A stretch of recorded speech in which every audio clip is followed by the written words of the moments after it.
Jadi slide yang pertama adalah ini adalah data market data center di major market di Asia Pasifik. Kita lihat bahwa di Tokyo kapasitas data center ada 718 megawatt. Di Singapura ada 357 megawatt, Sydney hampir 300 megawatt, dan Hong Kong juga 283 megawatt. Lalu ini data kita dapat dari Structured Research dari Apex. Lalu di mana Indonesia? Slide kedua, nah ini adalah summary yang kita dapat mengenai data center market di Indonesia dari berbagai sumber yang terpercaya. Kisaran market size yang kita punya sekarang di 2019 itu ada sekitar 50 megawatt capacity. Dan juga di 2021 estimasinya akan bertumbuh cukup signifikan namun ke 120 megawatt, tapi ini juga masih jauh dari Singapura. Dengan market revenue sekarang per tahun di 2019 itu antara 70 sampai 90 million US dollar estimated revenue data center di Indonesia. Lalu juga dengan laju pertumbuhan majemuk atau CAGR dari 2015 sampai 2022 sekitar 35,3%. Ini data kita dapat dari Frost & Sullivan. Dan di Indonesia pun kita memang mempunyai banyak data center, namun key player data center di Indonesia ada sekitar 9. Ya, ini termasuk juga dengan 3 player baru yang nantinya akan masuk ke market Indonesia dalam 2 tahun ke depan. Next slide.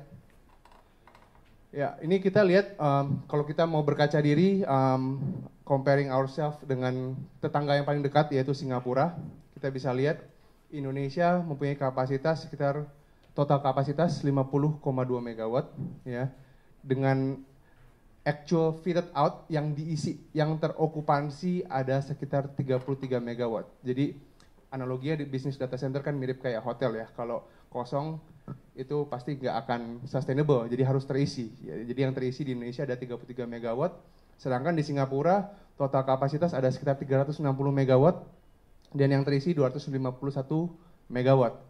Nah, kalau kita lihat data-datanya, Indonesia ini mempunyai populasi yang jauh lebih besar dari Singapura, ada 264 juta penduduk. Dengan internet ekonomi GMV-nya di 2019 sekitar 40 billion US dollar. Dan Singapura mempunyai populasi penduduk sekitar 5,6 juta dengan internet ekonomi GMV 12 billion US dollar. Bagaimana Pak Toto melihat data yang ada di market seperti ini, Pak, faktualnya? Pertama, ya kita harusnya sedih Indonesia. Ya, karena kaitannya besarnya data center kan tergantung dari berapa banyak data dan berapa banyak processing yang terjadi di dalam data center melalui jaringan ataupun ini. Kalau kita tarik korelasinya dengan jumlah populasi, itu harusnya ada proporsinya. Ya, nggak mungkin kan data penduduk Indonesia yang 60 juta pakai Facebook, per user itu berapa giga, ya, Instagram dan lain-lain, bisa lebih sedikit dari Singapura. So the reality-nya kalau saya lihat kan kebanyakan mungkin data-datanya ada di mana gitu, ya.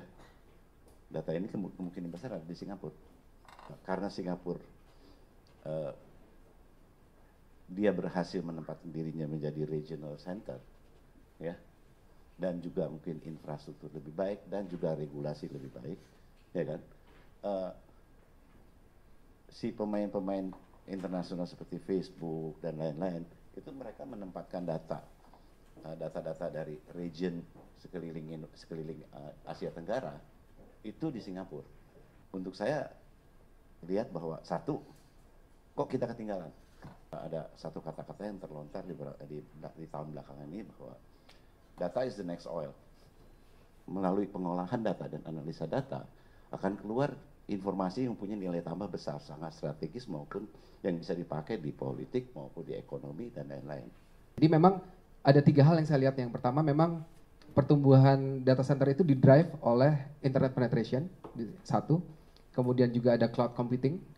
Banyak sekali perusahaan melakukan transformasi digital, otomatis untuk bisa coba untuk kejar si IT infrastructure, mereka nggak menggunakan conventional way of doing IT infra procurement tapi langsung ke cloud. Sama yang ketiga sebenarnya ada regulasi ya. Sampai kemarin di 8 Oktober keluar PP 71. Jadi ini mungkin satu peraturan pemerintah yang kami dari ID Pro sudah menyuarakan keprihatinan bahwa PP itu terutama di pasal 20 ayat 1-nya terkait dengan data privat itu masih boleh di-host di luar negeri dan diproses di sana. Jadi ini untuk kami sebagai pelaku data center tidak hanya dari point of view pelaku bisnisnya ya, tapi dari sisi data sovereignty atau kedaulatan data ini kerugian besar sih untuk kita. Jadi memang ya, kami dari ID Pro sudah melakukan beberapa pendekatan berbicara dengan pihak-pihak yang terkait dari Kominfo, Kemenko Polhukam. Di Indonesia, data center pertama yang mendapatkan tier 3 adalah perusahaan Indonesia dan itu di Asia Tenggara itu sebenarnya sudah menunjukkan bangsa kita memang sudah sangat jauh dari sisi knowledge di bidang data center ataupun IT. Jadi memang ID Pro mencoba untuk menjadi partner strategis pemerintah untuk terus menyadarkan pentingnya kedaulatan data